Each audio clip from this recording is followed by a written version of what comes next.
अऊज़ु बिल्लाहि मिनश्शैतानिर्रजीम बिस्मिल्लाहिर्रहमानिर्रहीम अल्हम्दुलिल्लाहि रब्बिल आलमीन वस्सलातु वस्सलामु अला मुहम्मदिन व अला आलिहि अत्तय्यबीन अत्ताहिरीन अल्लज़ीना अज़हबल्लाहु अन्हुमुर रिज्स व तह्हरहुम तत्हीरा।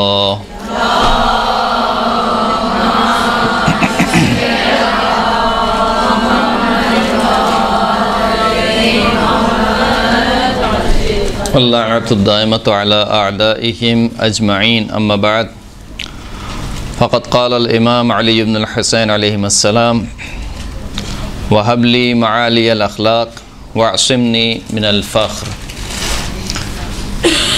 हमारी गुफ्तगू दुआए मकारिम अख़लाक़ में चल रही थी और तकरीबन इस दुआ का एक हिस्सा हमने आपकी खिदमत में पेश किया था। दुआ बहुत तुलानी है, लिहाजा आराम आराम से इस दुआ को समझते हुए जहाँ तक खुदावंद करीम ने तौफ़ीक़ दी आपकी खिदमत में इस दुआ के हवाले से कुछ मारूज़ात पेश करते रहेंगे। हम यहाँ तक पहुँचे थे इस दुआ में कि जो आखिरी दुआ इमाम ने मांगी वो ये थी कि वहबली मआलियल अख़लाक़ वअसिमनी मिनल फ़ख्र। खुदावंद करीम मुझे आली तरीन अख़लाक़ अता कर और मुझे फ़ख्र से बचा। जैसे कि हमने पिछली गुफ्तगू में बयान किया था कि इमाम ने इस दुआ में न सिर्फ़ ये कि उन सिफ़ात का तज़किरा किया है कि जो अख़लाक़ी हवाले से अच्छी सिफ़ात शुमार होती हैं, बल्कि इसके मुकाबिल में उन सिफ़ात का भी ज़िक्र किया है कि जो रज़ाइल शुमार होते हैं, बुरे अख़लाक़ शुमार होते हैं। या अगर कोई अच्छी सिफ़त ज़िक्र की है तो उस अच्छी सिफ़त की जो आफ़त है उसको ही बयान किया। मिसाल के तौर पर यहाँ पे कहा कि आला तरीन अख़लाक़ अता फ़रमा। आला तरीन अख़लाक़ की जो आफ़त है, यानी जो ज़ाया कर देती है या जो नुकसान पहुँचाती है, वो क्या है? फ़ख्र है। यानी इंसान अपने ऊपर फ़ख्र करने लगे, फ़ख्र व मुबाहात करने लगे कि मेरा अख़लाक़ तो इतना अच्छा है, मुझसे बेहतर किसी का अख़लाक़ नहीं है, मैं जिस तरीके से लोगों से मिलता हूँ इस तरीके से और कोई नहीं मिलता, मैं जिस तरीके से अपने घर में रहता हूँ या अपने रिश्तेदारों के साथ रहता हूँ ऐसा कोई नहीं रहता। फ़ख्र करना अपने ऊपर, ये इस आली अख़लाक़ की क्या है? आफ़त है। इसके बाद इमाम ने दुआ मांगी वला तरफ़अनी फ़िन्नास दरजतन इल्ला हत्ततनी इंद नफ्सी मिथलहा। परवरदिगारा, लोगों में मेरा दर्जा बुलंद ना फरमा मगर ये कि उसी अंदाज़े में, उसी के मिसल ख़ुद मेरे नफ्स में मेरा दर्जा कम कर दे। वला तुहदिस ली इज़्ज़न ज़ाहिरन इल्ला अहदस्तली ज़िल्लतन बातिना। परवरदिगार, कोई ज़ाहिरी इज़्ज़त मेरे लिए करार ना दे, मुझ में पैदा ना फरमा मगर ये कि एक बातनी ज़िल्लत को मेरे लिए खल्क़ फरमा दे। ये दोनों जुमले दो बातों की तरफ इशारा हैं। एक तो ये कि मुझे इज़्ज़त अता फ़रमा, लोगों में मेरा दर्जा बुलंद फ़रमा, लोग मेरी इज़्ज़त करें, मेरा मकाम बुलंद हो। लेकिन ऐसा ना हो कि जब लोगों में मैं इज़्ज़त पैदा कर लूँ, लोग मेरी इज़्ज़त करने लगें और मेरा दर्जा लोगों के दरमियान बुलंद हो जाए तो मेरे अंदर तकब्बुर पैदा हो जाए और फिर मैं ये समझूं कि मैं इन सब से अलग हूँ, मैं सबसे आला हूँ, बाकी ये सब नाउज़ुबिल्लाह इंसान कहलाने के भी लायक नहीं है। ऐसा कभी कभार होता है, शैतान आपको छोड़ता नहीं है, उसके बाद न जाने कितने हरबे हैं। जब एक इंसान जब तक राह रास पर नहीं आता है, वो राह रास पर नहीं आता है। मसलन लगा हुआ है अपनी दुनिया में, गाने सुनने में, मशरूबात में, दीगर चीज़ों में लगा हुआ है, लेकिन जिस दिन उसको खुदा ने हिदायत दे दी और वो राह रास पर आ गया, नमाज़ पढ़ने लगा, अच्छे काम करने लगा, तो अब इसको कैसे बहकाया जाए? तो अब इसको बहकाने का तरीका बहुत सारे हैं वैसे तो, लेकिन जो बिल्कुल वाज़ेह तरीन है, एक तो रियाकारी, दूसरा क्या कि तुमसे अच्छा कोई नहीं। यानी इंसान ये समझने लगे कि सही है, पहले जो मैं था वो तो था, लेकिन अब तो मैं नमाज़ शब पढ़ने लगा हूँ। सही है, मैं पहले हिजाब नहीं करती थी, लेकिन अब तो मुझसे ज़्यादा बेहतर किसी का हिजाब ही नहीं है। पहले मिसाल के तौर पर मैं अखलाकी बुराइयों में मुब्तला था, लेकिन अब मुझसे अच्छा कोई नहीं है। इसे कहते हैं ख़ुद पसंदी। ख़ुद पसंदी से आगे बढ़ते हैं तो तकब्बुर आता है। तकब्बुर का रेशा या तकब्बुर जिससे पैदा होता है इंसान के अंदर, ये सिफ़त जो जन्म लेती है वो ख़ुद पसंदी से जन्म लेती है। जब इंसान अपने आप को, अपनी चीज़ों को, अपनी राय को पसंद करने लगे, अपने किरदार को पसंद करने लगे, तो फिर जो चीज़ जन्म पाती है वो आखिर में जो नतीजा निकलता है वो तकब्बुर है। तकब्बुर का मतलब क्या है?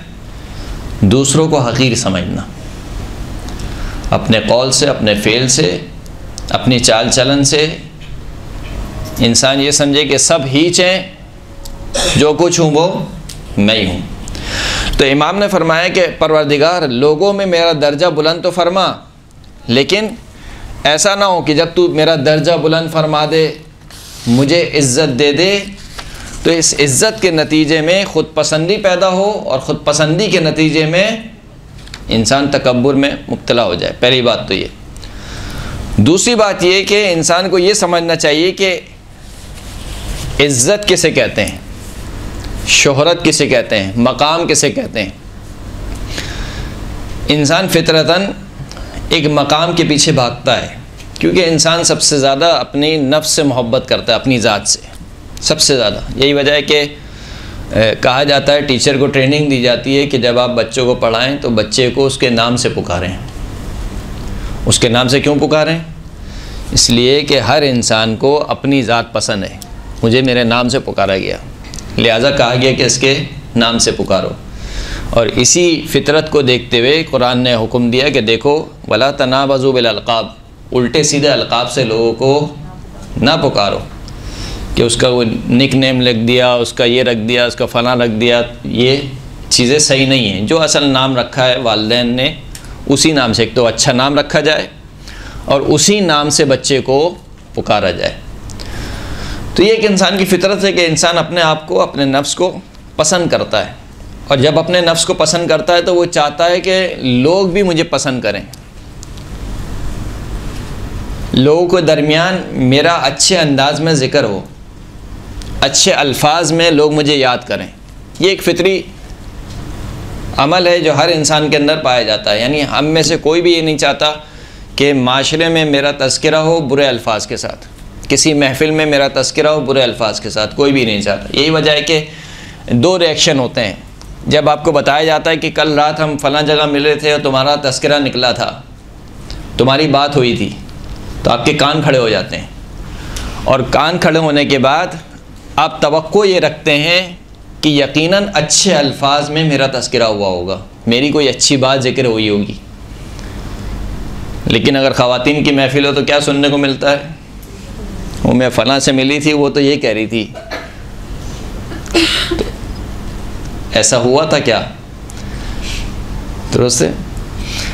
तो आपके कान क्यों खड़े हुए? क्योंकि आप चाहते हैं, आप पसंद करते हैं कि मेरा ज़िक्र अच्छे अंदाज में हो, मुझको इज़्ज़त से याद किया जाए, मेरा नाम इज़्ज़त से लिया जाए।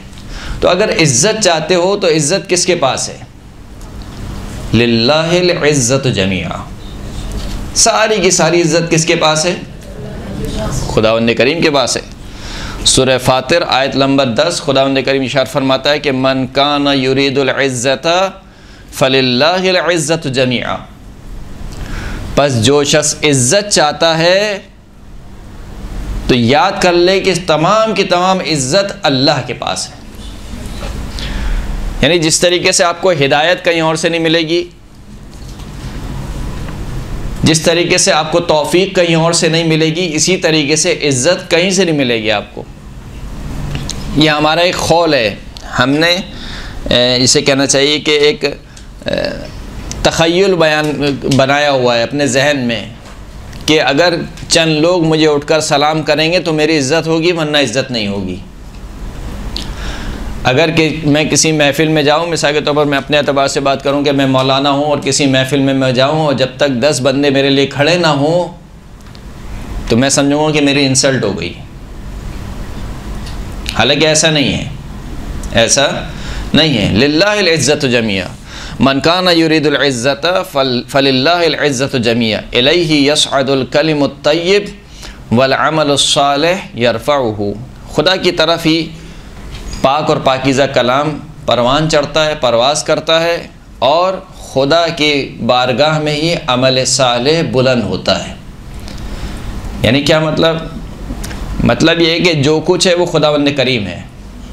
हम सब किसके लिए आए? जब कोई मरता है तो हम क्या कहते हैं? इन्ना लिल्लाह व इन्ना इलैहि, अल्लाह की जानिब से आए हैं, पलट कर भी कहाँ जाना है? अल्लाह। अब बीच में और कोई नहीं है, हम अल्लाह की मिल्कियत है, अल्लाह की तरफ जाना है।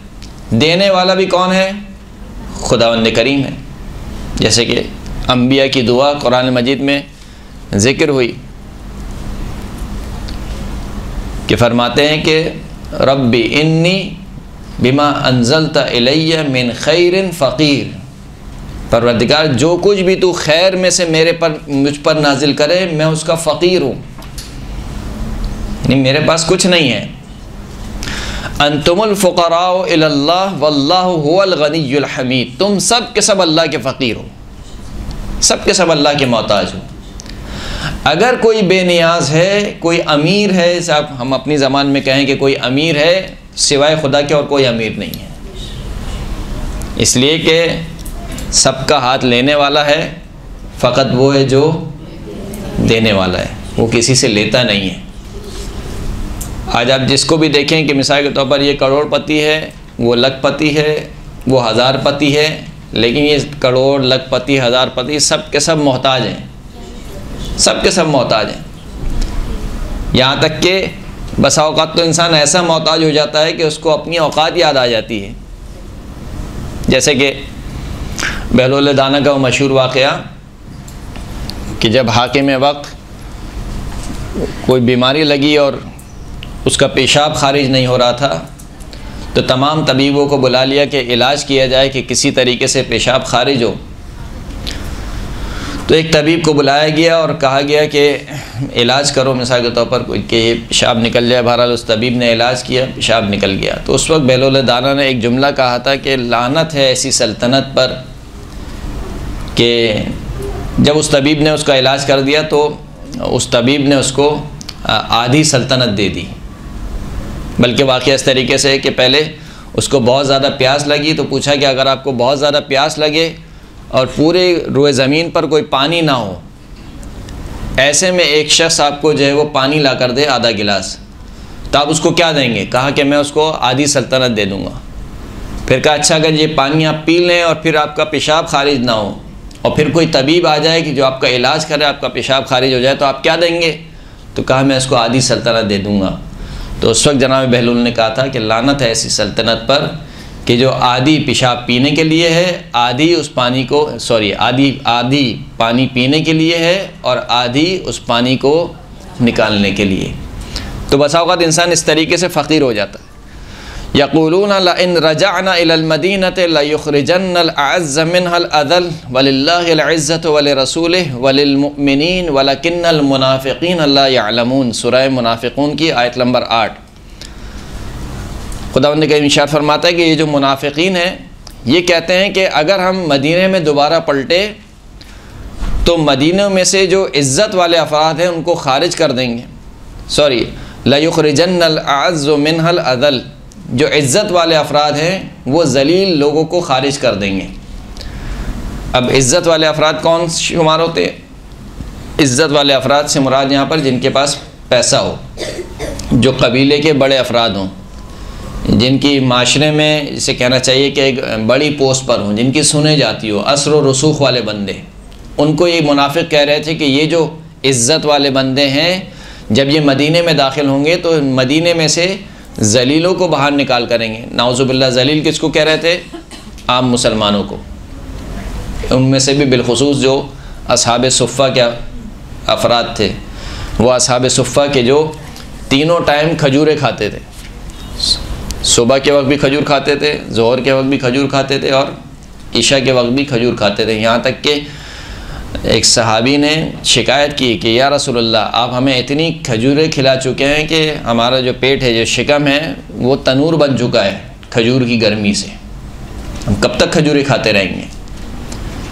लेकिन बहरहाल कुछ था नहीं उस वक्त, अवाइल इस्लाम का, सदर इस्लाम का दौर था, और ये वो अफराद थे जो अपना सारा घर बार कारोबार सब कुछ छोड़कर मदीने आए थे इस्लाम की खातिर, फ़कत इस्लाम की खातिर। तो कहा कि इन नाउज़ुबिल्लाह नस्तजीरु बिल्लाह, इन जलीलों को हम खारिज करके रहेंगे। इसका जवाब खुदा ने दिया, वलिल्लाहिल इज़्ज़तु वलिरसूलि वलिलमुमिनीन। ये जो कह रहे हैं कि हम इज़्ज़त वाले जलीलों को खारिज करेंगे, तो ये जान लें कि इज़्ज़त फ़कत अल्लाह के लिए है, अल्लाह के रसूल के लिए और मोमिनीन के लिए।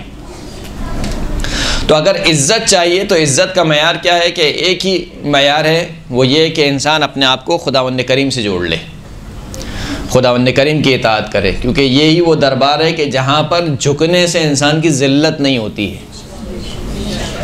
सारे दरबारों में इंसान जितना झुकता है उतना ज़लील होता है, इस दरबार में इंसान जितना झुकता है उतना ही बुलंद होता चला जाता है।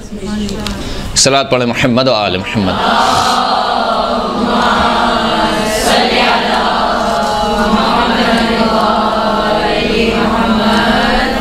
तो इमाम ने फरमाया, परवरदिगार मुझे लोगों में मेरा दर्जा बुलंद फरमा, लेकिन ऐसा ना हो कि जब दर्जा बुलंद हो जाए तो मैं अपनी औकात भूल जाऊँ, बल्कि उसी निस्बत जितना मेरा दर्जा बुलंद फरमा उतनी ही मिक़दार में मेरे नफ्स में मेरे दर्जे को कम कर दे।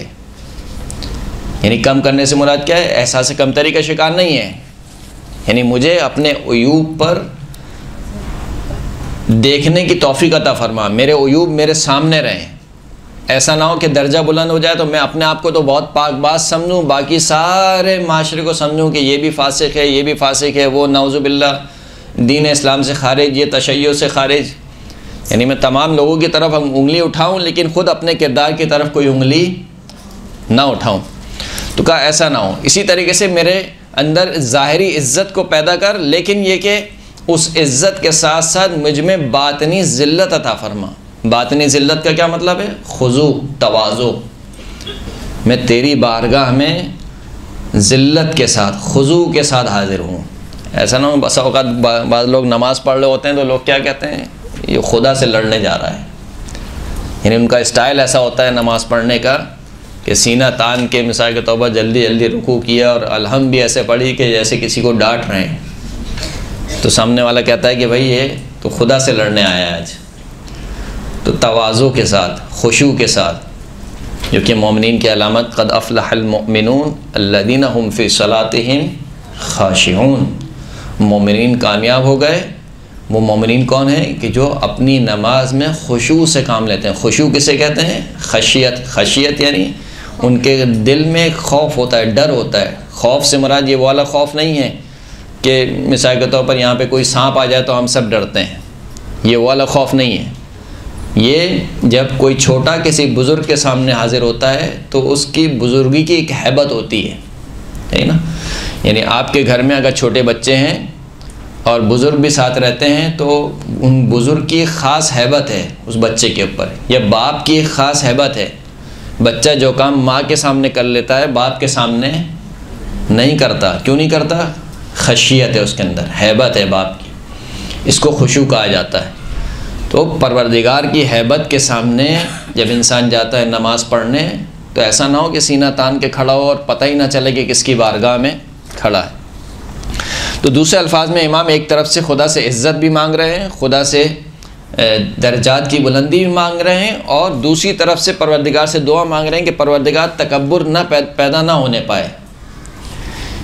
इसी तरीके से सूरह मुबारक इसरा में आयत नंबर 37, वला तमशी फिल अर्द मरहन इन्नका लन तखरुकल अर्द वलन तबलुगल जिबाल तूला। सूरह इसरा आयत नंबर 37, ज़मीन पर इतरा के ना चलो। क्यों इतरा के ना चलो? इन्नका लन तखरुकल अर्द, तुम कभी भी ज़मीन को फाड़ नहीं सकते। वलन तबलुगल जबाल तूला, और तुम कभी भी बुलंद और बाला पहाड़ों की चोटियों पर चढ़ नहीं सकते हो। यानी तुम्हारा कद इतना बुलंद नहीं हो सकता है। ना तुम ज़मीन को फाड़ सकते हो, ना तुम इतने कदावर हो सकते हो कि एक पहाड़ के बराबर तुम्हारा कद हो जाए। तो फ़ला तमशी फ़िल अर्द मराहन, बस ज़मीन पर इतरा के ना चलो। यही नसीहत क़ारून की कौम ने क़ारून को की थी। इज़ क़ाल लहू क़ौमुहु ला तफ़रह इन्नल्लाह ला युहिब्बुल फ़रिहीन। क़ारून की कौम ने क़ारून से कहा कि ला तफ़रह, इतरा नहीं, इन्नल्लाह ला युहिब्बुल फ़रिहीन, खुदावंद करीम इतराने वालों को पसंद नहीं करता। ये फ़रह जो है वो तकब्बुर की ही एक किस्म है, यानी जो इंसान तकब्बुराना अंदाज़ में चलता है तो उसका अंदाज़ कैसे होता है, उसको कहा जाता है इतराने वाला अंदाज़, कि ये शख्स इतरा रहा है। तो कहा कि ला तफ़रह इन्नल्लाह ला युहिब्बुल फ़रिहीन। इसी तरीके से जनाब लुक़मान ने अपने बेटे को नसीहत की, वला तुसअ्इर ख़द्दक लिन्नास वला तमशी फ़िल अर्ज़ि मरहन इन्नल्लाह ला युहिब्बु कुल्ला मुख्तालिन फ़ख़ूर।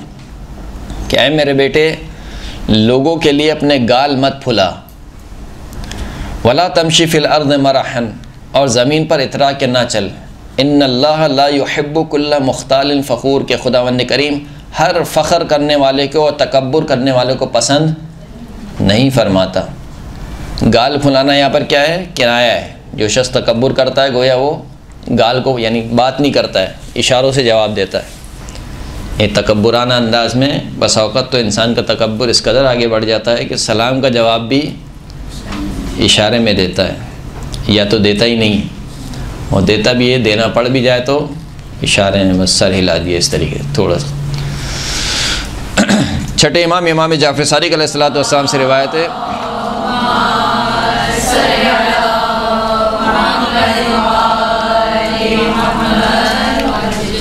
अल-इज़्ज़ु रिदाउल्लाह वल किब्रु इज़ारुहु फमन तनावला शैअम मिन्हु अकब्बहुल्लाहु फ़ी जहन्नम। किब्रियाई बुज़ुर्गी फ़कत किसको ज़ेबा है, खुदावंद करीम को है। इमाम फरमाते हैं कि जो इज़्ज़त है ये अल्लाह की रिदा है, और जो किब्र है यानी किब्रियाई है, बड़ाई है, ये अल्लाह की इज़ार है। इज़ार यानी वो लोंग जो नीचे बांधी जाती है, तशबीह दी गई। बस जो भी इस इज़्ज़त को और इस किब्रियाई को लेने की कोशिश करता है, यानी उस माना में, मनफी माना में, कि समझे कि सब मेरे ग़ुलाम हैं, मैं इनका आका हूँ, ये सब हीच हैं, कुछ भी नहीं है, जो कुछ है मैं हूँ। का जो भी इस तरीके से खुदा की इज़्ज़त को और खुदा की किब्रियाई को अपने लिए लेने की कोशिश करता है, कि जैसे फ़िरौन ने कहा कि अना रब्बुकुमुल आला, मैं तुम सबका सबसे बड़ा परवरदिगार हूँ। तो इमाम फरमाते हैं कि खुदावंद करीम ऐसे शख्स को औंधे मुँह जहन्नम में डालता है, औंधे मुँह। इब्न बुकैर से रिवायत है छठे इमाम से, फरमाते हैं कि इन्न फ़ी जहन्नम लवादियन लिलमुतकब्बिरीन युक़ालु लहु सक़र शका इलल्लाहि अज़्ज़ व जल्ल शिद्दत हर्रिही व सअलहु अय्यअज़न लहु अन यतनफ़्फ़स फ़तनफ़्फ़स फ़अहरक़। कि जहन्नम में एक वादी है कि जिसका नाम सक़र है। ये वादी किसके लिए बनाई गई है, तकब्बुर करने वालों के लिए। लेकिन ये वादी एक दिन खुदा की बारगाह में शिकायत करती कि परवरदिगार, मेरे अंदर तूने बहुत गर्मी रखी है, नहीं बहुत ज़्यादा शदीद गर्म है, इसमें जो आग चल रही है वो शदीद तरीन गर्मी है इस वादी में। तो ये खुदावंद करीम से कहती है कि परवरदिगार मुझे इज़्न दे कि मैं थोड़ा सांस ले सकूं। यानी इस कदर शदीद गर्मी है कि यहाँ पर ख़ुद ये जो वादी है वो कह रही है कि मुझे घुटन हो रही है, मुझे सांस चाहिए। तो खुदावंद करीम इसको इजाज़त देता तू सांस ले। कहा कि जब ये सांस लेगी तो इसके सांस लेने से पूरी की पूरी फ़िज़ा जल कर रह जाएगी। ये वादी किसके लिए है, तकब्बुर करने वालों के लिए। अलबत्ता यहाँ पर मुतकब्बिरीन की 3 अक़साम हैं। एक तकब्बुर करने वाले हैं वो हैं जो खुदा के मुकाबले में तकब्बुर करते हैं, जैसे कि फ़िरौन, जैसे कि क़ारून, जैसे कि नमरूद, जो ख़ुद खुदा के मुकाबले में क्या हैं, तकब्बुर करते हैं। अलम तरा इलल्लज़ी हाज्जा इब्राहीम फ़ी रब्बिही अन आताहुल्लाहुल मुल्क। क्या तुमने नहीं देखा उस शख्स को कि जो इब्राहीम से लड़ रहा था उसके रब के बारे में। क्यों लड़ रहा था, अन आताहुल्लाहुल मुल्क, क्योंकि परवरदिगार ने उसको बादशाहत अता की थी। इज़ क़ाला इब्राहीम रब्बी अल्लज़ी युह्यी व युमीत। इब्राहीम ने कहा कि मेरा परवरदिगार वो है कि जो ज़िंदा करता है मारता है। क़ाला अना उह्यी व उमीत। तो इसने कहा कि मैं भी ज़िंदा करता हूँ और मैं भी मारता हूँ। फिर इब्राहिम ने कहा कि इन्नल्लाह याति बिश्शम्स मिनल मशरिक़ फ़अति बिहा मिनल मग़रिब, मेरा परवरदिगार वो है कि जो सूरज को मशरिक़ से निकालता है। अगर तुझे खुदाई का इतना घमंड है तो सूरज को मग़रिब से निकाल कर दिखा। फ़बुहितल्लज़ी कफ़र, बस काफिर मबहूत होकर रह गया, यानी उसके पास कोई जवाब नहीं था कि आप क्या जवाब दें। तो ये वो अफराद थे जो खुदा के मुकाबले में तकब्बुर करते थे। यानी इस कदर तकब्बुर के फ़िरौन कहता है, ख़ुद कुरान मजीद में उसका कौल नकल है कि लअल्ली अब्लुगल अस्बाब लिअत्तलिअ इलाहा मूसा व हारून, अगर मैं आयत सही पढ़ रहा हूँ तो, कि मेरे लिए एक सीढ़ी मंगाओ, मैं उस सीढ़ी पर चढ़ के जाना चाहता हूँ यहाँ तक कि मैं इब्राहिम मूसा के और हारून के परवरदिगार से मुलाकात कर लूँ, देखूँ। यानी मजाक उड़ा रहा है, यानी लोगों पर ये शो करने की कोशिश कर रहा है कि देखो तुम्हारा जो परवरदिगार है वो तुम्हारे सामने मौजूद है, मैं तुम्हारा परवरदिगार हूँ, मैं तुम्हारा रब हूँ, तुम्हारे सामने मौजूद हूँ। मूसा का परवरदिगार कहाँ है? का शायद आसमान में है, मैं आसमान पे चढ़ के जाऊँ और मूसा और हारून के परवरदिगार पर इत्तला पैदा करूँ। इसी तरीके से ये कारून, जब कारून की कौम ने उसको नसीहत की कि देखें आप इतरा के ना चलें और जो दुनिया में आपका नसीब है इसको ना भुलाएं, वब्तग़ि फ़ीमा आताकल्लाहु अद-दारल आखिरा, जो कुछ खुदा ने आपको अता किया है उससे आखिरत ख़रीदें। तमाम तर नसीहतों को सुनने के बाद कारून ने क्या जवाब दिया? इन्नमा ऊतीतुहु अला इल्मिन इंदी, ये जो तुम मेरा जाओ हशम देख रहे हो, ये जो मेरे ख़जाने तुम देख रहे हो कि जिसके बारे में ख़ुद खुदावंद करीम कहता है कि वह आतैनाहु मिनल कुनूज़ मा इन्न मफ़ातिहहु लतनूउ बिल उस्बा, हमने कारून को ऐसे ख़जाने दिए थे कि जिन ख़जानों की चाबियाँ भारी भरकम अफराद उठाते थे। लतनूउ बिल उस्बत उलिल कुव्वा, भारी भरकम अफराद का एक गिरोह उसके ख़जानों की फ़कत चाबियाँ उठाता था। तो कहा ये जो तुम मेरा सारा जाओ हशम देख रहे हो, इन्नमा ऊतीतुहु अला इल्मिन इंदी, ये सब का सब मेरे अपने इल्म की बिना पर मुझे दिया गया है। यानी तकब्बुर इस नहज पर पहुंच जाता है कि इंसान ये समझने लगता है कि जो कुछ हूँ मैं हूँ, सब कुछ मैं हूँ मेरे इल्म की बुनियाद पर। जबकि कहा जाता है कि इसको कीमिया का इल्म इसको आता था और तौरात का इंतहाई खूबसूरत तिलावत करने वाला शख्स था, यानी बड़ी खूबसूरत आवाज़ में तौरात की तिलावत करता था। लेकिन उसके बावजूद कहाँ पर पहुँचा आखिर में? खुदा के मुकाबिल में तकब्बुर। किस वजह से? इसी दुनिया की वजह से। फ़िरऔन, शद्दाद, नमरूद, दीगर तमाम मिसालें आप जोड़ते जाइए, ये खुदा के मुकाबिल में तकब्बुर करते हैं।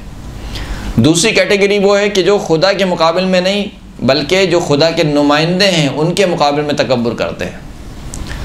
जैसे कि खुद रसूल खुदा के बारे में कुफ़ार और मक्का वाले क्या कहते थे कि इसके ऊपर कुरान नाजिल कर दिया। कुरान नाजिल होना था तो हम पर कुरान नाजिल होता। क्यों? क्योंकि हम पैसे वाले हैं, हम अशराफ हैं, हम बड़े ख़ानदान वाले हैं, हम बड़े कबीले वाले हैं। अगर कुरान नाजिल होना था तो हम पे नाजिल करता। ये अब्दुल्ला के यतीम बेटे, इस पर कुरान को नाजिल कर दिया। मलाइका नाजिल होने थे तो हम पर नाजिल होते, इस पर नाजिल हो रहे हैं। तो खुदा की हुज्जत के मुकाबिल में तकब्बुर। और तीसरा तकब्बुर वो है कि जो बंदगान खुदा के मुकाबिल में तकब्बुर होता है, यानी अपने जैसे अफराद के मुकाबिल में इंसान तकब्बुर करे। एक इंतहाई अजीब व गरीब रिवायत है। बहरहाल ये रिवायत मैंने पढ़ी, सुनी हुई थी पहले लेकिन पढ़ी नहीं थी, लेकिन आज ही सुबह जब मैं मुताला कर रहा था तो ये रिवायत मैंने पढ़ी, लेकिन अजीब व गरीब रिवायत है। रिवायत कहती है छठे इमाम जाफ़र सादिक़ अलैहिस्सलातु वस्सलाम मुहम्मद वाला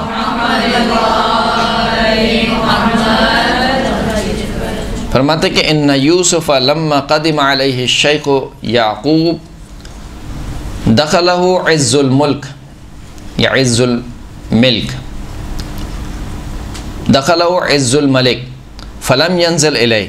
जब हज़रत यूसुफ़ अलैहिस्सलातु वस्सलाम वापस पलटे, यानी वो सारा वाक़या हो गया, उनको कुएं में जो वो फेंक के चले गए, फिर वो यहूदियों ने उनको निकाला, फिर बेच दिया, फिर उसके बाद वो वज़ारत उनको मिल गई। सारे वाक़े के बाद जब वो दोबारा पलटे हैं हज़रत याक़ूब के पास, तो जब हज़रत याक़ूब के पास आए तो रिवायत कहती है कि हज़रत यूसुफ़ के दिल में जो बादशाहों की इज़्ज़त होती है, यानी बादशाहों का अपना एक प्रोटोकॉल होता है, तो वो उनके दिल में दाखिल हो गया। जब वो उनके दिल में दाखिल हो गया, फ़लम यंज़ल इलैहि, तो हज़रत यूसुफ़ अपने वालिद के लिए सवारी से नीचे नहीं उतरे। सवारी से यानी खुदा न खास्ता ऐसा नहीं कि उन्होंने कोई तकब्बुर किया हो, तकब्बुर नहीं किया, जानते हैं कि ये मेरे वालिद हैं, लेकिन अपने वालिद के एहतराम में सवारी से नीचे नहीं उतरे। फ़हबत जिब्राईल अलैहिस्सलाम फ़क़ाल या यूसुफ़ अबसित राहतक फ़ख़रज मिन्हा नूरुन सातिह। बस जिब्रील अमीन नाजिल हुए और कहा कि ए यूसुफ़ अपनी हथेली को फैलाइए। हज़रत यूसुफ़ ने अपनी हथेली को फैलाया तो उसके अंदर से एक नूर साते हुआ, फ़सारा फ़ी जव्विस्समा, और वो नूर आसमान की तरफ चला गया। फ़क़ाल यूसुफ़ या जिब्राईल मा हाज़ा नूर, हज़रत यूसुफ़ ने कहा कि ए जिब्राईल ये नूर कौन सा नूर है? अल्लज़ी ख़रज मिन राहती, जो मेरे हथेली से खारिज हो गया। तो हज़रत जिब्रील ने फरमाया कि फ़क़ाल नुज़िअतिन नबुव्वत मिन अक़िबिक, नबूवत आपकी नस्ल से छीन ली गई, नबूवत आपकी नस्ल से छीन ली गई। क्यों? लिमा लम तंजिल इला शेख याकूब फ़ला यकुनु मिन अक़बिका नबियुन, क्योंकि आप अपने वालिद जो कि बूढ़े हो चुके हैं उनके एहतराम में अपनी सवारी से नीचे नहीं उतरे, लिहाजा नबूवत को आपकी नस्ल से उठा लिया गया। अब नबूवत आपकी नस्ल में नहीं रहेगी। ये वो होते हैं कि कुछ अमाल होते हैं जो तौफ़ीक़ात को सल्ब कर लेते हैं, अगरचे कि यहाँ पे कोई गुनाह नहीं हुआ, हमारा जो है वो अक़ीदा है कि नबी जो है वो क्या गुनाह नहीं करते हैं, तर्क औला हुआ है, उतर जाना चाहिए था नहीं उतरे, तर्क औला हुआ, गुनाह नहीं हुआ। लेकिन उसके बावजूद कुछ अमाल ऐसे होते हैं जो बिलाखिर असरअंदाज होते हैं हमारी ज़िंदगियों पर, तौफ़ीक़ के सल्ब होने का सबब बनते हैं। लिहाजा हर गुनाह से इंसान को इस वजह से बचना चाहिए कि ऐसा ना हो कि अगर ये गुनाह अंजाम दिया तो इसके मुकाबिल में कोई तौफ़ीक़ सल्ब हो जाए। मुमकिन है कि कोई शख्स पूरे साल ऐसा गुनाह अंजाम देते रहे, नऊज़ु बिल्लाह नस्तजीरु बिल्लाह, कि फिर माह मुहर्रम में उसकी आंखों से आंसू ना निकले, तौफ़ीक़ सल्ब हो जाती है। ये पूरा साल कोई ऐसा गुनाह अंजाम दे कि हर साल मिसाल के तौर पर ज़ियारत पे जाता था, अब ऐसा हुआ कि नहीं जा पाया, नहीं जा पाया से मुराद क्या है? नहीं, सब चीज़ें मौजूद हैं लेकिन नहीं जा पा रहा। क्यों नहीं जा पा रहा? तौफ़ीक़ सल्ब हो गई है। जब तौफ़ीक़ सल्ब हो जाती है तो फिर इंसान कुछ भी कर ले, अपना सर दीवार से मारे, कुछ भी कर ले, इंसान कुछ नहीं कर सकता जब खुदा की जानिब से तौफ़ीक़ ना हो। यही वजह है कि जब यजीद को वो 2 रकअती नमाज़ बताई थी तो सवाल किया था कि इमाम ये आपके बाप का कातिल है, इसको आपने 2 रकअत नमाज़ बताई, तो इमाम ने क्या जवाब दिया? इसको तौफ़ीक़ नहीं होगी पढ़ने की। तो ये जो तौफ़ीक़ है ये तौफ़ीक़ सल्ब हो जाती है बाज़ गुनाहों से या बाज़ तर्क औला से। मौला कायनात का एक इंतहाई खूबसूरत कौल है, अजिब तो लिब्न आदम, नहजुल बलागा में नकल हुआ, अजिब तो लिब्न आदम अव्वलुहु नुत्फ़ा व आखिरुहु जीफ़ा व हुवा क़ाइमुन बैनहुमा विआअन लिलग़ाइत सुम्मा यतकब्बर। फरमाते हैं कि मुझे ताज्जुब होता है आदम के बेटे के ऊपर कि इसका अव्वल एक नुत्फ़ा है, पानी का एक ऐसा नुत्फ़ा कि जो ख़ुद भी नजिस है और जिसके निकलने से गुस्ल वाजिब हो जाता है, इसकी इब्तिदा ये है। व आखिरुहु जीफ़ा, इसका जो इख्तिताम है वो क्या है? एक मुर्दार है, इतना नजिस है कि कोई दूसरा इसको हाथ लगा ले तो गुस्ल वाजिब हो जाता है, गुस्ल मसे मय्यत। अव्वल भी नजासत है, आखिर भी नजासत है। वहुवा क़ाइमुन बैनहुमा विआअन लिलग़ाइत, इन दोनों के दरमियान, अव्वल और आखिर के दरमियान, ये अपने फुजले को अपने शिकम में उठा के फिरता है। यानी जो हमारा पेट है, हमारा शिकम है, इसमें क्या है? फुजला है। यानी अव्वल भी नजासत, आखिर भी नजासत, इन दोनों के दरमियान एक नजासत को उठाए हुए फिर रहा है। सुम्मा यतकब्बर, और फिर उसके बाद तकब्बुर करता है। यानी कैसे मुमकिन है कि एक इंसान जिसकी असल हकीकत ये है कि तुम्हारी इब्तिदा भी नजासत है, तुम्हारी इंतहा भी नजासत है, इन दोनों के दरमियान नजासत को उठाए फिरते हो, तुम्हें ज़ेब देता है तकब्बुर करना, किसी को हकीर समझना? ज़ेब नहीं देता। एक सलात पढ़े मोहम्मद व आले मोहम्मद।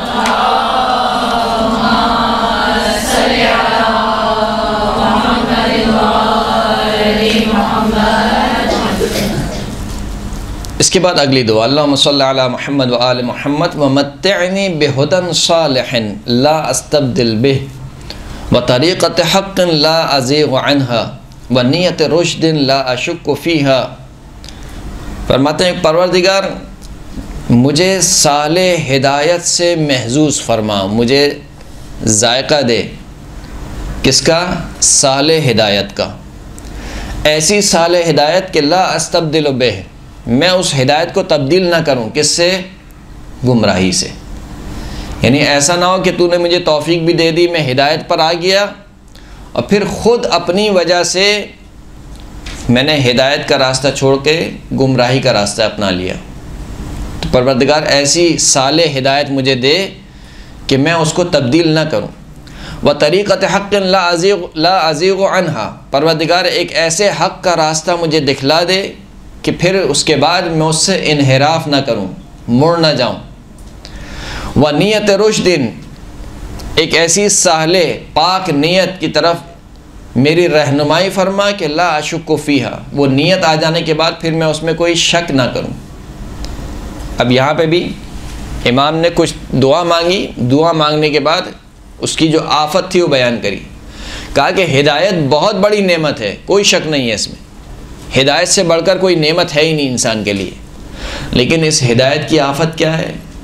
इंसान हिदायत पर आने के बाद दोबारा गुमराह हो जाए, ये इसकी आफत है। हक़ का रास्ता बहुत बड़ी नेमत है कि खुदा किसी को हक़ का रास्ता बतला दे, लेकिन हक़ का रास्ता दिख जाने के बाद फिर इंसान क्या करे? उससे फिर जाए, मुनहरिफ हो जाए, ये बहुत बड़ी आफत है। और तारीख़ के ऐसे किरदार आपके सामने मौजूद हैं। मिसाल के तौर पर तलहा और ज़ुबैर। तलहा और ज़ुबैर कौन है? ये वो अफराद हैं कि जो बीबी फ़ातिमा सलामुल्लाह अलैहा के घर में सल्लल्लाहु अला मुहम्मद व आले मुहम्मद,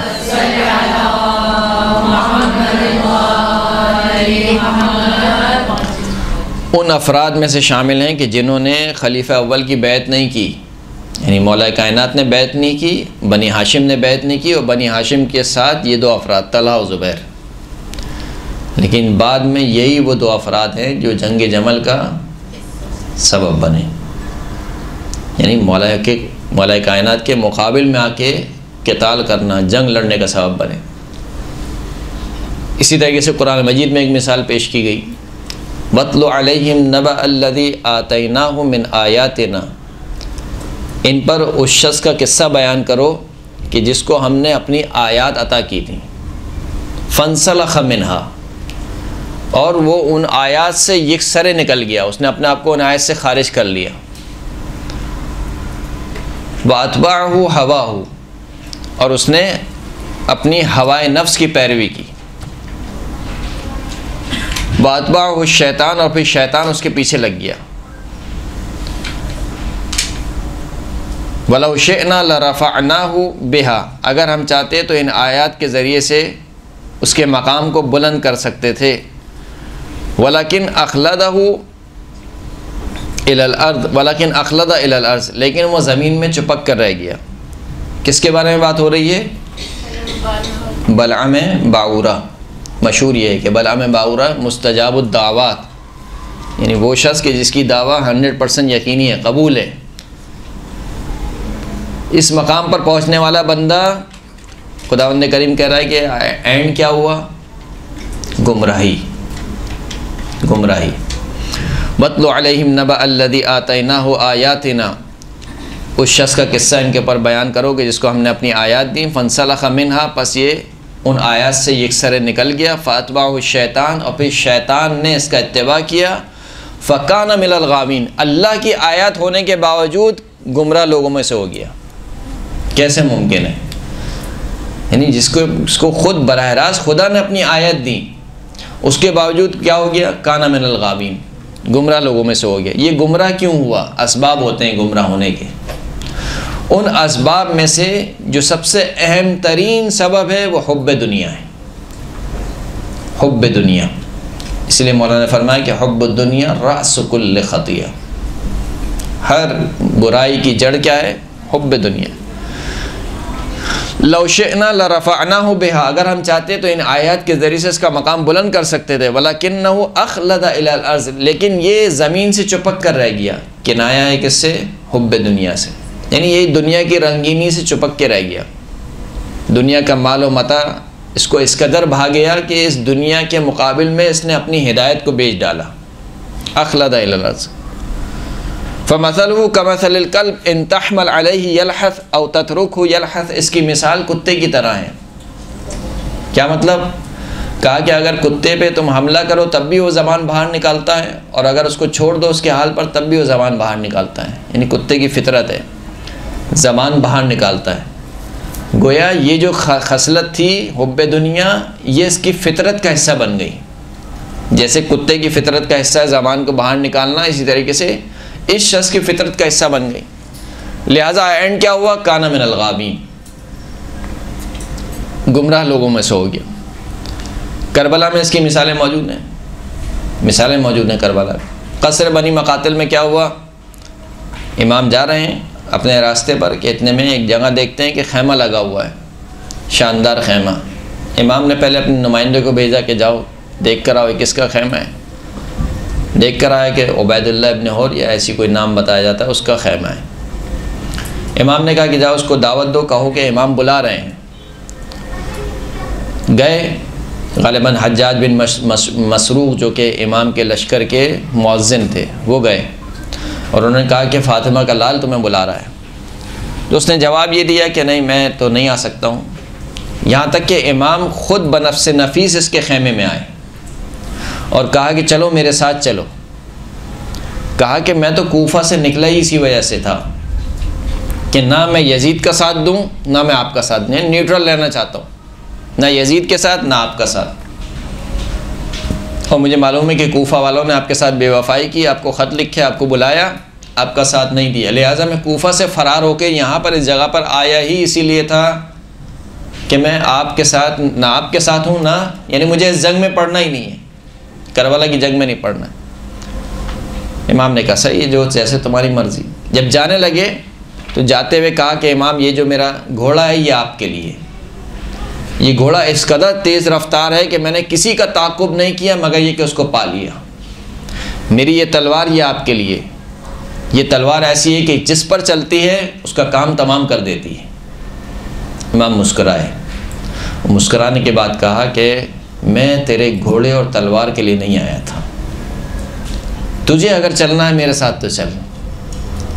कहा कि नहीं इमाम मैं नहीं चल सकता हूँ। इस पर इमाम ने कहा कि फिर इतनी दूर चला जा कि आशूर वाले दिन मेरी सदा तेरे कानों में ना आए। अब आप देखें, यानी इमाम मासूम है, वो इमाम मासूम बुला रहा है और जानते हैं कि ये फ़ातिमा का लाल हक़ पर है लेकिन नहीं आ रहे। दूसरी तरफ दूसरी मिसाल ज़ुहैर इब्न क़ैन की है। ज़ुहैर इब्न क़ैन कि जो इमाम हुसैन के लश्कर से बच बच के चल रहे हैं हज के बाद कि कहीं मेरा सामना इमाम हुसैन के लश्कर से ना हो जाए। नहीं, मिलना नहीं चाहते थे। न सिर्फ ये कि मिलना नहीं चाहते थे, मज़हब के मामले में भी उस्मानियुल मज़हब थे, मशहूर है मख्तल की किताबों में। लेकिन एक मकाम पर जब पहुँचे तो ऐसा हो गया कि इमाम का लश्कर रुकने लगा वहाँ पर और ज़ुहैर इब्न क़ैन का खैमा लगा हुआ था, यानी मजबूरन वहाँ पर मुलाकात हो गई। तो इमाम ने अपने नुमाइंदे को भेजा और कहा कि इसको बुला के लाओ। वो नुमाइंदा गया और कहा कि इमाम ने तुम्हें बुलाया है। सब बैठे हुए थे। इसने कहा कि मैं नहीं जा सकता हूँ। यहाँ तक कि ज़ुहैर इब्न क़ैन की बीवी वो खड़ी हुई और कहा कि तुम में हया नहीं है कि फ़ातिमा का लाल तुम्हें बुला रहा है, तुम मना कर रहे हो। बस ये सुनना था कि ये गया, खैमे में गया। और रिवायत के जुमले हैं कि खैमे में गया और जब खैमे से निकला तो इसका चेहरा नूरानी था। ज़ुहैर इब्न क़ैन का चेहरा नूरानी चेहरा। जब वापस आया तो वापस आकर कहा कि अपनी बीवी से कहा कि मैंने तुम्हें तलाक दी। कहा क्यों तलाक दी? कहा कि इस वजह से कि मैं हुसैन इब्न अली के साथ जा रहा हूँ, जंग लड़ने जा रहा हूँ, मैंने तुम्हें तलाक दी, तुम अपने रिश्तेदारों के साथ वापस घर चले जाओ। जाहिर सी बात है जंग में औरतों का काम नहीं है, लिहाजा मैं तुम्हें नहीं ले जा सकता, तुम वापस चले जाओ। और फिर उसका इस कदर साबित कदम रहे कि असर आशूर यजीदी लश्कर में से एक शख्स पुकारता है ज़ुहैर इब्न कैन को कि ए ज़ुहैर इब्न कैन, तू कब से जो है वो अबू तुराब का चाहने वाला हो गया, तू तो उस्मानी मज़हब था। उस पर ज़ुहैर इब्न कैन ने कहा कि वो मेरा पुराना मज़हब था, अब मैं हुसैनी मज़हब हूँ, मेरा मज़हब जो है वो हुसैनी है। पाबंद रहे, कारबंद रहे, आखिर दम तक साबित कदम रहे। करबला के जितने भी शहदा थे, यहाँ तक कि शब आशूर कहा कि तुम में से जो जाना चाहता है चले जाए, मैं अपनी बैत को उठा लेता हूँ। लेकिन कोई सहाबी नहीं, कुछ गए भी, लेकिन अक्सर की तादाद जो उस वक्त मौजूद थी वहीं पर मौजूद रही। यहाँ तक कि मिनहाल को शब आशूर जब जा रहे हैं तो कहते हैं, इशारा करते हैं कि देखो ये दो पहाड़ियों के दरमियान से एक रास्ता निकल रहा है, अच्छा मौका है, रात का पहर है, कोई नहीं देख रहा है, तुम अपना सवारी लेकर यहाँ से चले जाओ, कहीं दूर चले जाओ। तो कहा कि सवाल ही पैदा नहीं होता, आपको छोड़ के चले जाऊँ। तो ये वो अफराद थे जो आखिर वक्त तक साबित कदम रहे उस हिदायत पर। हिदायत पर आना एक कमाल होता है, लेकिन उस हिदायत पर साबित कदम रहना ये दूसरा कमाल है। जिस इम्तिहान में बहुत बड़े से बड़े फेल हो जाते हैं लोग, आपका और हमारा भी इम्तिहान चल रहा है, खुदा करे कि इंशाअल्लाह ज़माने के इमाम जल्ल ज़हूर फरमाएँ। तो उनके ज़ुहूर के बाद क्या होगा? क्या हम इस ईमान पर साबित कदम रहेंगे, अपने ईमान पर, या हम भी दूसरों की तरह ये कहेंगे कि ए इमाम जहाँ से आप आए हैं वहीं से वापस चले जाइए, या दूसरों की तरह ये कहा जाएगा कि ये तो कोई नया दीन लेकर आए हैं, ये दीन तो हमने पढ़ा ही नहीं है कहीं। तो बिलाखिर इंसान दुआ मांगनी चाहिए हर लम्हे कि खुदावंद करीम हमें हिदायत पर, विलायत मोहम्मद और आले मोहम्मद पर साबित कदम रखे। सलात पढ़े मोहम्मद और आले मोहम्मद पर।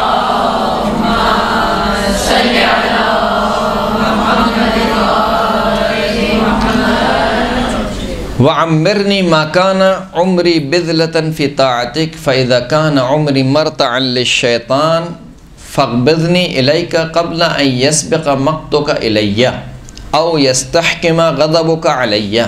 परवरदिगारा, मुझे उस वक्त तक ज़िंदा रख जब तक मेरी उम्र तेरी इताअत में ख़र्च होती रहे, मेरी ज़िंदगी तेरी इताअत में, मेरी सांसें तेरी इताअत में ख़र्च होती रहे। जब तक मैं तेरी इताअत में ज़िंदगी बसर करता रहूँ तो मुझे ज़िंदगी दे।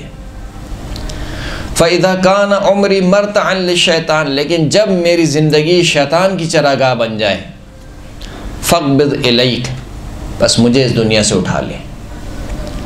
क़ब्ल अन यस्बिक़ मक़्तुका इलैया, क़ब्ल इसके कि तेरा अज़ाब मेरे ऊपर आ जाए। औ यस्तहकिम ग़ज़बुका अलैया, या तेरा गज़ब मेरे लिए मुस्तहकम हो जाए, हतमी हो जाए।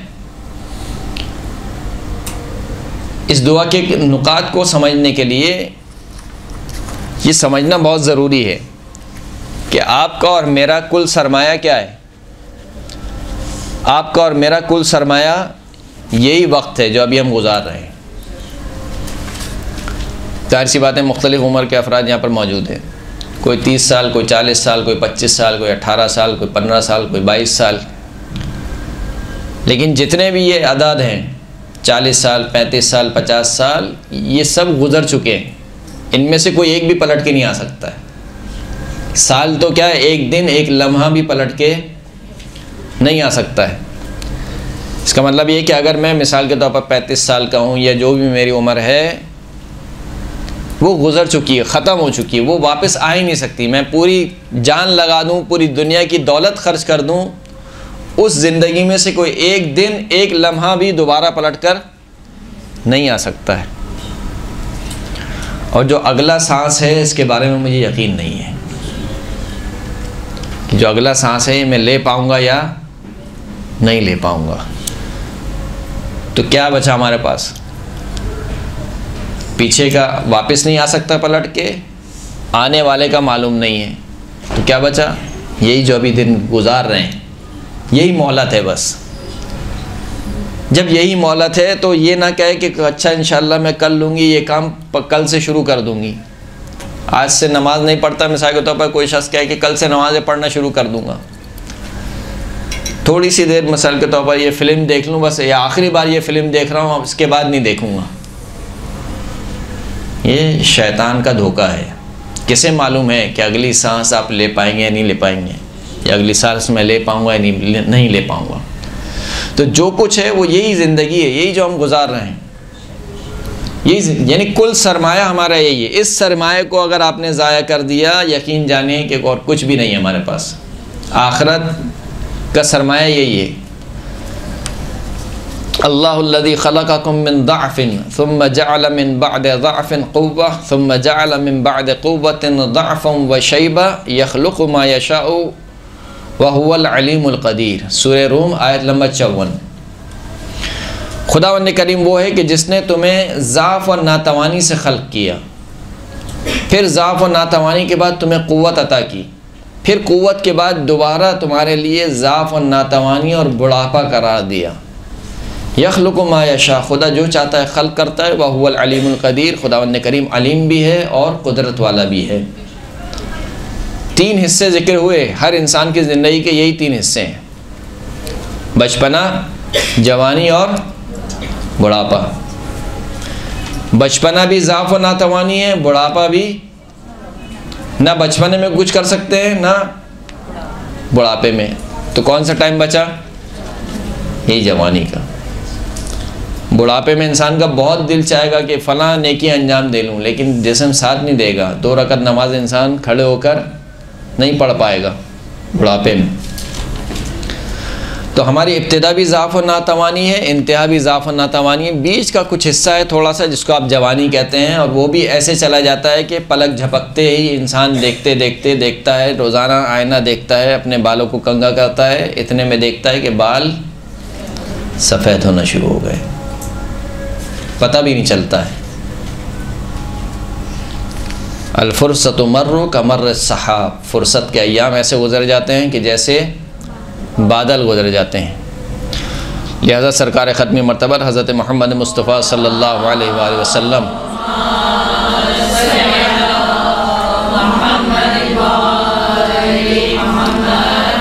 जनाब जाबिर को नसीहत फरमाएँ कि या जनाब अबाज़र को, अबू ज़र को, या अबाज़र इग़्तनिब ख़म्सन क़ब्ल ख़म्सिन, 5 चीज़ों को 5 चीज़ों से पहले गनीमत शुमार करो। शबाब का कब्ल हिरमिक, अपनी जवानी को बुढ़ापे से पहले गनीमत शुमार करो।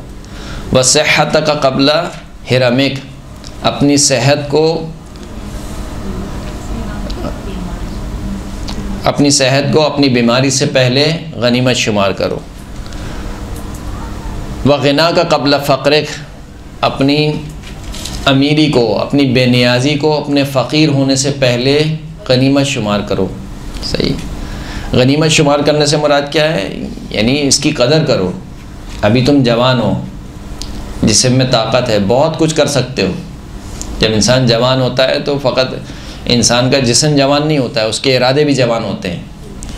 इंसान बहुत सारे काम कर सकता है, लेकिन इसी जवानी को अगर खेल कूद में गुजार दिया, बकौल हमारे के 4 दिन की चांदनी है फिर अंधेरी रात, तो हम कहते हैं कि हम भी ये कहते हैं कि 4 दिन की चांदनी है, लेकिन ये 4 दिन की चांदनी अगर सही से गुजार ली तो फिर अंधेरी रात नहीं है, फिर 14वीं की रात है। व फ़िराग़ा का कब्ला शुग़ुलिक, अपने फ़ुर्सत के अय्याम को मसरूफ़ होने से पहले गनीमत शुमार करो। कबल इसके कि तुम मसरूफ़ हो जाओ। अभी मिसाल के तौर पर शादी नहीं हुई है, बीवी बच्चे नहीं हैं, या शौहर बच्चे नहीं हैं, बहुत से काम इंसान कर सकता है अभी, लेकिन मिसाल के तौर पर शादी हो जाती है, ज़िम्मेदारी आ जाती है, शौहर की ज़िम्मेदारी या बीवी की ज़िम्मेदारी, बच्चों की ज़िम्मेदारी, वालिदैन की ज़िम्मेदारी, उस वक्त इंसान चाहते हुए भी कुछ काम नहीं कर सकता। वह हयात का कब्ल मौतिक, अपनी ज़िंदगी को अपनी मौत से पहले गनीमत शुमार करो। छठे इमाम फरमाते हैं कि या साहिब अश-शअर अल-अब्यज़, मिशकातुल अनवार में इस रिवायत को नकल किया गया कि ए सफ़ेद बालों वाले, वल क़ल्बिल अस्वद, ए काले दिल वाले, अमामक अन्नार, तेरे आगे जहन्नम है, व खल्फ़क मलकुल मौत, तेरे पीछे मलकुल मौत है, फ़माज़ा तुरीदु अन तअमल, बस तू क्या करना चाहता है? कुंत सबियन व कुंत जाहिलन, जब तू बच्चा था तो जाहिल था, व कुंत शाबन व कुंत फासिकन, जब तू जवान हुआ तो फ़िस्क़ व फ़ुजूर में जवानी गुजार दी। जब इंसान जवान होता है तो इंसान समझता है कि अभी तो जवानी के दिन हैं, अभी तो नमाज रोज़ा जो है बूढ़े लोगों का काम है। वकुंत शाबन वकुंत फ़ासिकन, जब तू जवान था तो फ़ासिक था। वकुंत शैखन वकुंत मुराइयन, जब तू बूढ़ा हुआ तो अब तो अमाल अंजाम तो देता है, लेकिन लोगों को दिखाने के लिए। यानी अगर बुढ़ापे में भी इबादत नहीं की, लोग क्या कहेंगे कि यार कब्र में टांगें लटकी हुई हैं, तुम नमाज नहीं पढ़ रहे हो। तो अब जितनी इबादत हो रही है किस लिए हो रही है?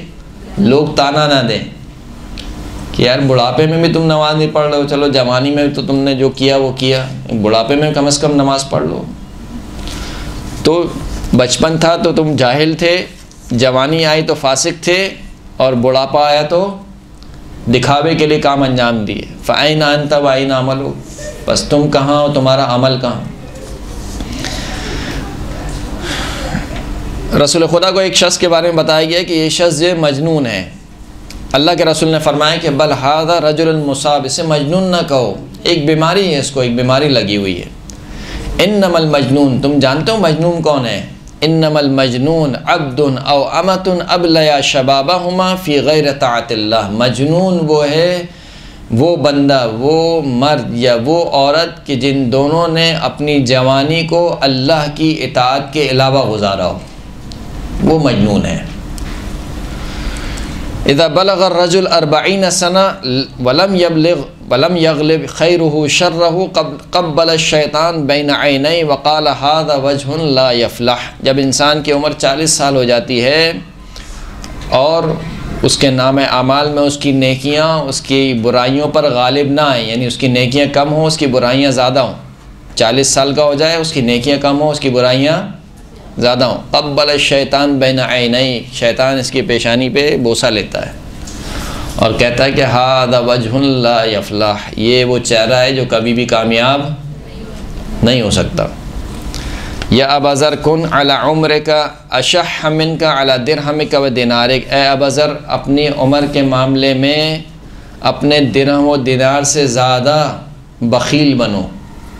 बख़ील बनो, इंसान पैसे के मामले में बख़ील होता है, कहा पैसे के बजाय अपनी उम्र के मामले में बख़ील बनो, इसको ज़ाया ना करो, दुरुस्त कामों में इसको खर्च करो। इन्नल लैल वन नहार, मौला कायनात की बस ये आखिरी रिवायत आपकी ज़हमत तमाम। इन्नल लैल वन नहार यामलान फ़ीक, मौला फरमाते हैं कि ये जो रात और दिन गुज़र रहे हैं, ये रात और दिन तेरे अंदर अमल कर रहे हैं।